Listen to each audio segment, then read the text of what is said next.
வணக்கம். அதாவது 2025 வருடப்பிறப்பு மிக ஒரு நல்ல நேரத்துல வளர்பிறையில ஆரம்பிச்சிருக்கு. வளர்பிறையில ஆரம்பித்தாலும் அந்த கிரகங்களுடைய அமைப்பு உலக நாட்டுக்கு நன்மையை கொடுக்குமா அல்லது தீமையை கொடுக்குமா, இல்லை கடந்த வருஷம் போலவே பதற்றத்தை கொடுக்குமா அப்படின்றத நான் உங்களுக்கு தனித்தனியா இப்ப சொல்ல போறேன். கடந்த வருஷத்துல நான் சொன்ன விஷயங்கள் பூரா நடந்தது. கடந்த வருஷத்துல தெய்வ குத்தம் நடக்காம பார்த்துக்கணும், தெய்வ குத்தங்கள் நடந்தால் பெரிய ஆபத்து வருன்றதை நான் வருஷ பலன்ல சொல்லியிருந்தேன். அதே போல திருவண்ணாமலையில பார்த்தீங்கன்னா நிலச்சரிவு வாழ்க்கையில இதுவரைக்கும் யாருமே கேள்விப்படாத ஒரு நிகழ்வு நடந்தது. அது தமிழ்நாட்டில் ஏற்பட்ட தெய்வ குத்தம். அதனாலதான் அந்த நிலச்சரிவு ஏற்பட்டது. அதே நேரத்தில் தெய்வ குத்தம்னு பார்க்கும்போது தமிழ்நாட்டில் ஏற்படுத்தப்பட்ட தெய்வ குத்தம் தான் ஆந்திர மாநிலத்திலையும் பாதிக்கப்பட்டு திருப்பதி ஏழுமலையானுடைய கோபத்துக்கு உலகம் ஆளானது. இந்த ரெண்டுமே மிகப்பெரிய ஒரு சக்தி வாய்ந்த இடத்துல ஏற்பட்ட தெய்வ குத்தம். அது போன வருஷம் ஜனவரி மாசமே நான் சொல்லியிருந்தேன் நடக்க போகுதுன்னு. அது போன வருஷம் எண்டில் நடந்தது. இந்த வருஷம் 2025 ஒரு வளர்பிறை காலத்துல ஒரு நல்ல ராசியில குருவினுடைய ராசியில வருட துவக்கம் இருந்தாலும் எண்கணிதப்படியும் கிரகங்களினுடைய அமைப்புப்படியும் கிரகங்கள் நிற்கக்கூடிய வாஸ்து முறைப்படியும் பூகோளத்துல பல இன்னல்களை நம்ம சந்திக்க போறோம். அதாவது தனி மனித ஜாதகத்துக்கு அவங்க ஜாதகத்தினுடைய திசாபுத்திப்படி பலன்களை நம்ம பார்க்கலாம். இப்ப நான் சொல்ல போறது உலகத்துக்கே ஏற்படக்கூடிய ஒரு பொது பலன். இந்த பொது பலன்ல என்ன நடக்க போகுதுன்னு கேட்டீங்கன்னா, இந்த வருஷம் மிகவும் ஆதிக்கம் செலுத்த போறது கேதுவினுடைய சக்தி. அந்த கேதுவினுடைய சக்தி என்ன பண்ணும்? கேதுவினுடைய இருப்பு பொறுத்து பார்க்கும்போது தொழில்துறைகள் மிகவும் மந்தமாகும், தொழில்துறைகள் தடுமாற்றம் ஏற்படும், தொழிலாளர்கள் பாதிக்கப்படுவாங்க. அதனால பொருளாதார மேம்பாடு தடுக்கப்படும், விவசாயத்துறை ரொம்ப பாதிக்கப்படும். விவசாயிகள் அதாவது வேலை வாய்ப்பு குறையும். மலைமாறிகள் அதிகமாக இருந்தாலும் உற்பத்தி வீணாகும். அதே நேரத்தில் பல நாடுகள்ல உணவு பஞ்சங்கள் ஏற்பட போகுது. 2025 அமைப்பை பொறுத்த வரைக்கும் பார்த்தா சகோதர யுத்தம் நடக்கும். அது உலக அளவுலையாக கூட இருக்கலாம். அது இப்ப 2024 நடந்துகிட்டு இருக்கிறதுனால அந்த கண்டினியூட்டி ஆகிறதுக்கான வாய்ப்புகள் அதிகமாக இருக்கு. தலைவர்கள் மிகவும் கவனமா செயல்பட்டால் ஒழிய இந்த வருஷம் 2025 மிகவும் கடுமையான விளைவுகளை சந்திக்க போகுது உலகம். அதாவது தலைவர்கள் ஒருத்தருக்கு ஒருத்தர் சகோதரத்துவத்தை மறந்து பகை உணர்வை ஏற்படுத்திக்க போறாங்க.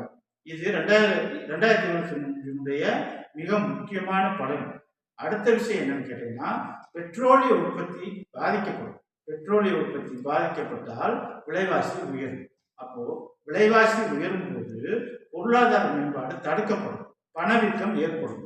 அதனால பொருளாதார வளர்ச்சியை இந்த வருஷம் சந்திக்க போகும். தங்கத்தை பொறுத்த வரைக்கும் மக்கள் மிகவும் விரும்பி வாங்கக்கூடிய ஒரு சூழ்நிலைக்கு தங்கத்தினுடைய விலை தள்ளப்படும். அதே நேரத்தில் வெள்ளி பொருட்கள் விலை உயரும், பஞ்சு விலை உயரும், பால் விலை உயரும், வைர விலை உயரும், வெள்ளியினுடைய விலை உயரும். அதே நேரம் இந்த வருஷம் பல் மருத்துவம் அதிகமா தேவைப்படும். பல் சம்பந்தப்பட்ட நோய் நொடி அதிகமாக உலக அளவில். எலும்பு சம்பந்தப்பட்ட நோய்கள் உலகத்தை பாதிக்க வாய்ப்பு இருக்கு. அதனால மிகவும் கவனமாக இருக்கணும். அதாவது கால்சிய குறைபாடு ஏற்பட்டு கிருமி தொற்று ஏற்படக்கூடிய வாய்ப்பு இருக்கு. பழனி முருகனுடைய கோவில்ல நான் பல வருஷமா சொல்லிக்கிட்டு இருக்கேன், வாஸ்து தோஷம் ஏற்பட்டிருக்குன்னு. அதை இன்னும் சரி பண்ணல. அந்த தோஷம் இந்த 2025 தமிழக மக்களுக்கு இறைவன் பழனி முருகனுடைய கோபத்தை காட்டக்கூடாது.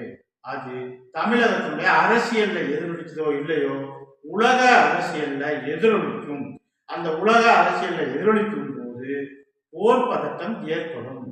குறிப்பா சீனா, ரஷ்யா போன்ற நாடுகள் தன்னுடைய வல்லமையை அதிகப்படுத்துவதற்கான வாய்ப்பு 2025 நிச்சயம் உண்டு. சீனாவும் ரஷ்யாவும் தன்னுடைய வல்லமையை அதிகப்படுத்தும் போது இந்தியாவுக்கும் அமெரிக்காவுக்கும் நிச்சயமா பாதிப்பு ஏற்படும்.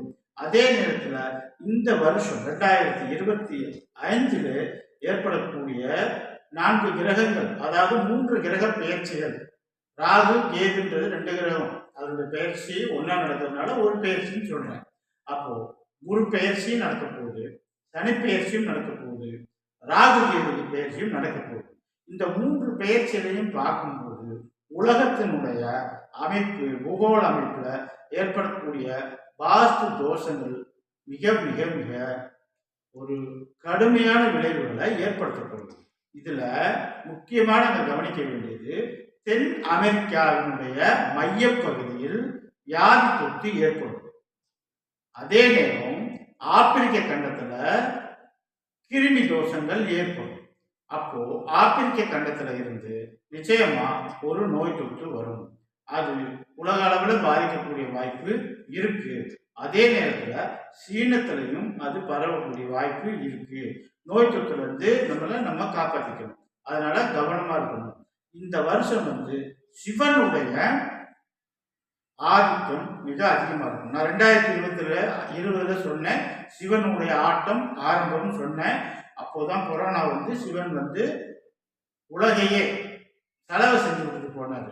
நான் 2015க்கு முன்னாடியே சொல்லியிருந்தேன், 2020 மக்கள் நடமாட்டம் இருக்காதுன்னு சொல்லியிருந்தேன். மக்கள் எல்லாமே 2020 21 22 வரைக்குமே கூட நம்ம லாக்டவுன்ல இருந்தோம்.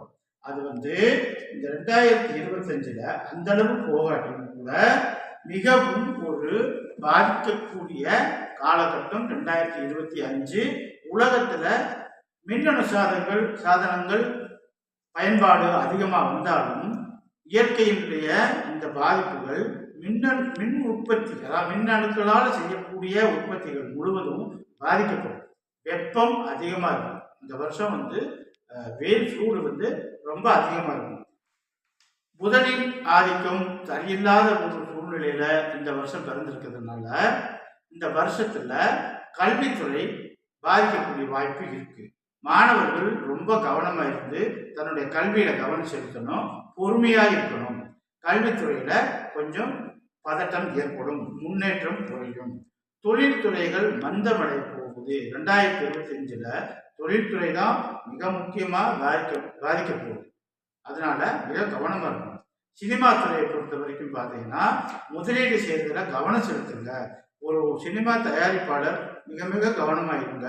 சினிமா துறையில தடுமாற்றம் ஏற்படும். நிச்சயமா பொருள் இழப்புகள் ஏற்படும்.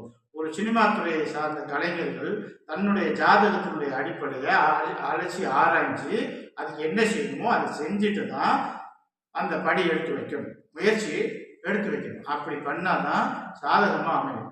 இல்லைன்னா 2024 போலவே 2025 பாதிக்கக்கூடிய வாய்ப்புகள் இருக்கு. அதே நேரம் இந்த வருஷம் கணவன் மனைவி உறவு 2024 பாதிக்கும்னு சொன்னேன்.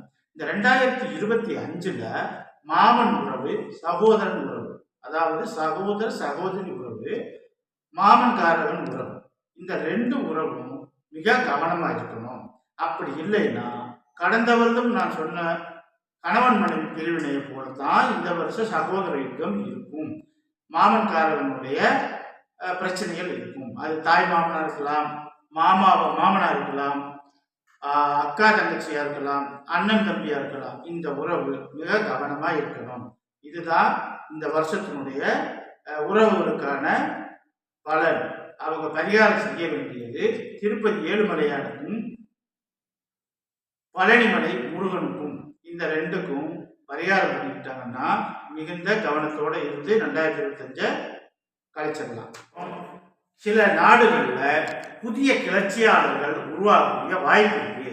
ஏற்கனவே கிளர்ச்சியாளர்கள் எங்கெங்க தன்னுடைய பலத்தை நிரூபிக்கணும்னு நினைச்சிட்டு இருக்காங்களோ அந்த இடத்துல எல்லாம் கிளர்ச்சியாளர்களுடைய கை ஓங்கும். அதே நேரத்துல மக்கள் மிகவும் கவனமா எச்சரிக்கையா இருக்கணும்.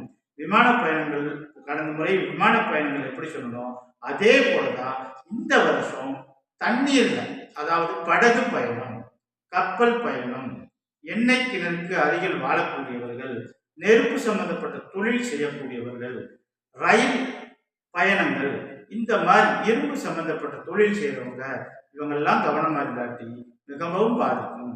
கப்பல் போக்குவரத்து பாதிப்படையக்கூடிய வாய்ப்பு இருக்கு. அதனால கவனமா இருக்கணும்.